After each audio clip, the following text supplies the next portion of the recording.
ఊహించని ఓటమితో షాక్ తిన్న YCP post మార్టంపై focus పెట్టింది.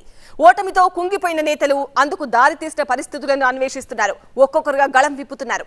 అసలు సంగతి ఇది అంటూ తమ స్వరాన్ని వినిపిస్తున్నారు. పథకాల ప్రజల్లోకి వెళ్లిన ఓటమికి కారణాలు వేరే ఉన్నాయని చెప్తున్నారు. అసలేం జరిగింది? వైసీపీ ఓటమికి కారణం ఏమై ఉంటుంది?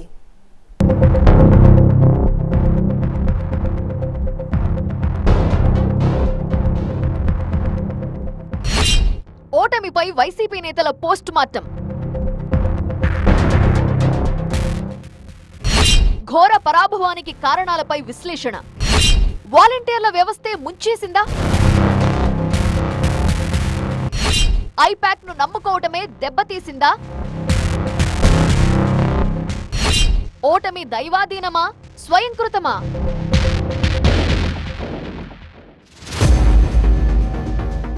అన్నా నువ్వు సూపర్ అన్నారు. మన పాలనని మించిన పాలనే లేదన్నారు. 30 ఏళ్ల పాటు అధికారం పక్కా అన్నారు. 5 ఏళ్ల కాలం గిర్రున తిరిగింది. 2019 క్యాలెండర్ కాస్త 2024కు మారింది. కట్ చేస్తే సీన్ మొత్తం మారిపోయింది. వై నాట్ 175 స్లోగన్తో ఎన్నికల బరిలోకి దిగిన వైఎస్ఆర్ కాంగ్రెస్ పార్టీ చరిత్ర ఎరగని ఓటమిని మూటగట్టుకుంది. 175 స్థానాల్లో పోటీ చేసి 164 స్థానాల్లో దారుణంగా ఓడిపోయింది. కూటమి జోరుతో 8 ఉమ్మడి జిల్లాల్లో ఉనికే లేకుండా కేవలం 11 సీట్లకు పరిమితమైంది. గెలుస్తామన్న విశ్వాసంతో ప్రమాణ స్వీకారానికి సైతం ముహూర్తం పెట్టుకున్న పార్టీ కాస్త ఇప్పుడు దిక్కుతోచని పరిస్థితిలో పడిపోయింది.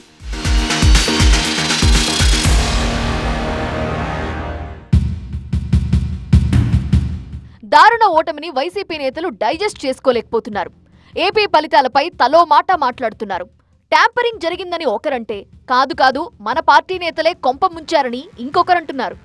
ఎంత చేసినా ప్రజలు ఎందుకు లైట్ తీసుకున్నారో అర్థం కావట్లేదని పరేషాన్ అవుతున్నారు ఇంకొందరు నేతలు. సంక్షేమం అందుకున్న లబ్ధిదారుల ఓట్లు కూడా ఎందుకు పడలేదు అనే చర్చ ఎక్కువగా జరుగుతోంది.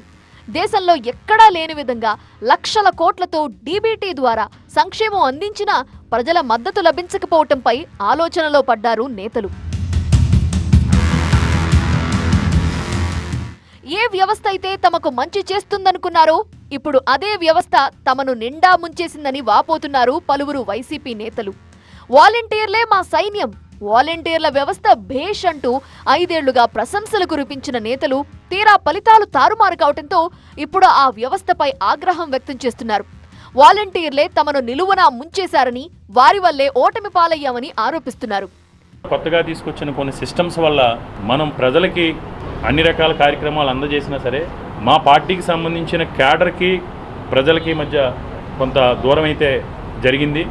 ఎందుకంటే కొన్ని కార్యక్రమాల్లో క్యాడర్ ఇన్వాల్వ్మెంట్ లేకుండా, నిజాయితీగా మాట్లాడాలి, క్యాడర్ ఇన్వాల్వ్మెంట్ లేకుండా కొన్ని కార్యక్రమాలు అయితే జరిగినాయి. 2019లో కార్యకర్తల వ్యవస్థతో ఏకంగా 151 సీట్లను వైసీపీ కైవసం చేసుకుని కనీవిని ఎరుగని విజయాన్ని సొంతం చేసుకుంది. అయితే గత 5 ఏళ్లుగా వాలంటీర్లపై అతిగా ఆధారపడి 2019 ఎన్నికల్లో పార్టీ విజయానికి కారణమైన కార్యకర్తలను నిర్లక్ష్యం చేయడం వల్లే ఘోరంగా ఓడిపోయామని నేతలు వాపోతున్నారు. పింఛన్లు పంచడానికి తప్పితే వాలంటీర్లలో చాలా మంది పార్టీకి ఏ రకంగానూ ఉపయోగపడలేదని చెబుతున్నారు. స్వతంత్రం వచ్చిన తర్వాత వ్యవస్థల్లో ఇన్ని మార్పులు తీసుకురావడం అనేటువంటిది గతంలో ఎప్పుడు జరగలేదు. ఇన్ని పెద్ద ఎత్తున చేసినటువంటి సంస్కరణల్ని ప్రజలు స్వాగతించలేకపోయారా? ఇన్ని కార్యక్రమాలు చేశాం, ఇంకా ఏదైనా చేస్తే బాగుంటుందని చెప్పి ఆశించారా? వీటన్నిటికి కూడా క్వశ్చన్ మార్క్స్ అనేటువంటిది వైఎస్ఆర్ కాంగ్రెస్ పార్టీ మీద ముందు ఉన్నాయి. దీనికి అన్నిటి కూడా సమాధానాలు వెతుక్కోవాల్సినటువంటి అవసరం మా మీద ఉంది. కొన్ని కార్పొరేట్ సంస్థలను నమ్ముకోవడమే పార్టీని ముంచేసిందని వాపోతున్నారు ఇంకొందరు నేతలు. క్షేత్రస్థాయి పరిస్థితులపై అవగాహన లేని ఐపాక్ లాంటి సంస్థను తీసుకురావటమే జగన్ చేసిన తప్పంటూ సూటిగా చెప్పేశారు మాజీ మంత్రి కొట్టు. పార్టీకి వెన్నుముక లాంటి కార్యకర్తలు, నాయకులకు సముచిత స్థానం ఇవ్వలేదనే అసంతృప్తి అందరిలోనూ ఉందన్నారు.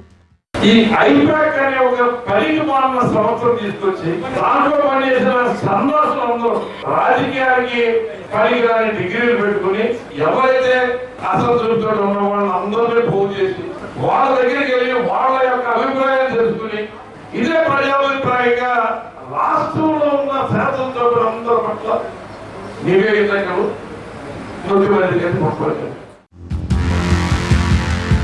మరోవైపు జగన్ చుట్టూ ఉన్న కోటరీ ఏ పార్టీని, నేతలను ముంచేసిందనే అభిప్రాయాలు వ్యక్తమవుతున్నాయి. జగన్ నమ్ముకున్న ధనుంజయ రెడ్డి వల్ల ఎమ్మెల్యేలు సీఎం మధ్య అగాధం ఏర్పడిందంటూ ఆవేదన వ్యక్తం చేస్తున్నారు నేతలు. జగన్ను ధనుంజయ రెడ్డి తప్పుదారి పట్టించారని, తామిచ్చిన అర్జీలు పట్టించుకోలేదని ఆగ్రహం వ్యక్తం చేస్తున్నారు. కేవలం అతను ఎవరినైతే నమ్ముకున్నాడో అతను చుట్టూ ఉన్నటువంటి క్వార్టరీ, అతని చుట్టూ ఉన్నటువంటి పనికిమాలిన కొంతమంది అధికారులు కలిసి వ్యవస్థను భ్రష్టు పట్టించారు. ఆయనని తప్పుదో పట్టించి ఆయనని ఒక ట్రాన్స్లో ఉంచేటటువంటి ప్రయత్నం చేశారు తప్పితే తమ ఓటమికి ల్యాండ్ టైటిలింగ్ యాక్టే కారణమని తేల్చేశారు మరో నేత కాటసాని రాంభూపాల్ రెడ్డి. యాక్ట్పై టీడీపీ చేసిన ప్రచారం దెబ్బతీసింది అన్నారు. యాక్ట్ను పక్కన పెట్టాలని అధినేతకు చెప్పినప్పటికీ ప్రయోజనం లేకుండా పోయిందని వాపోయారాయన. మా ముఖ్యమంత్రి మా మాటిని, అధికారులు మా మాట వినింటే మాత్రం మేము ల్యాండ్ టైటిల్ యాక్ట్ మనల్ని కొంప ముంచుతుంది. మేము ఆ రోజు కూడా చెప్పిన గడప గడపలో తిరిగేటప్పుడు ప్రతి ఒక్కరు కూడా మమ్మల్ని అడుగుతున్నారు. చాలామంది లేడీస్ చెప్పడం జరుగుతుంది, ఇల్లు లేనట్లు ఎవరైనా వాళ్ళకి ఎవరు ఓటేసినామంటే పైపం మా భూములు గుంజుకుండానే భయపడి మేము తెలుగుదేశానికి ఓటేసినామని చెప్పడం జరుగుతుంది.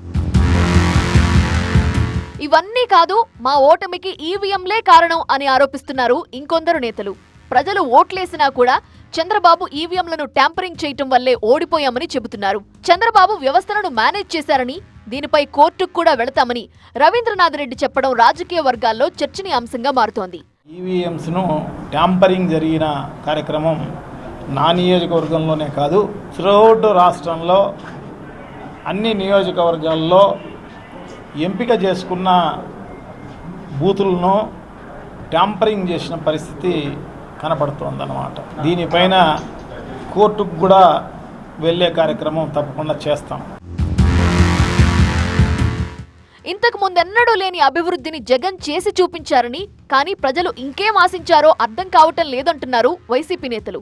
వైసీపీకి కంచుకోట లాంటి ప్రాంతాల్లోనూ టీడీపీ గెలవటం అనుమానాలు కలిగిస్తోందంటున్నారు మాజీ ఎంపీ మార్గాని భరత్.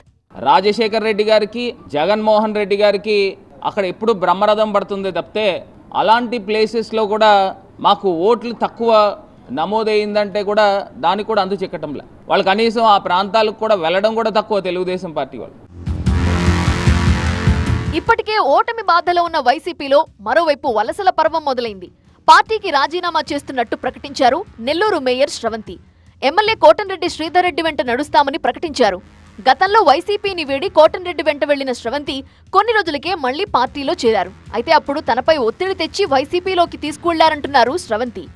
మేము ఒకటే కోరుకున్నాం, శ్రీధర్ అన్నని కానీ గిరిధర్ అన్నని కానీ వారి కుటుంబ సభ్యులందరినీ కూడా మేము చేసినటువంటి తప్పుని మన్నించి మళ్ళీ కూడా మమ్మల్ని హక్కును చేర్చుకోవాలని మేము మనస్ఫూర్తిగా కోరుకుంటూ వైఎస్ఆర్ కాంగ్రెస్ పార్టీకి రాజీనామా చేయాలని ఒక ఆలోచనతో కూడా పెట్టడం జరిగిందని. క్షేత్రస్థాయిలో ఉన్న పరిస్థితులు, ప్రజల్లో ఉన్న అసంతృప్తిని పట్టించుకోకుండా వైసీపీ నేతలు మొత్తం భ్రమంలో బతికారు అనే విమర్శలు వినిపిస్తున్నాయి.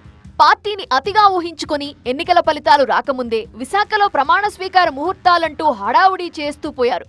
ఫలితాలు తేడా కొట్టడంతో షాక్ అయ్యారు. పార్టీ నేతలు ఇప్పటికైనా ఈ పరాభవాన్ని గుణపాఠంగా మార్చుకుని ఓటమిపై నిజాయితీగా విశ్లేషణ చేయాలన్న సూచనలు వినిపిస్తున్నాయి. ఓటమిపై సరైన విశ్లేషణ జరపకుండా నెపం ఇతరులపై వేస్తే పార్టీ ఎప్పటికీ పుంజుకోలేదన్న అభిప్రాయం వ్యక్తమవుతోంది. మరి వైసీపీ నేతలు ఏ మార్గాన్ని ఎంచుకుంటారో చూడాలి.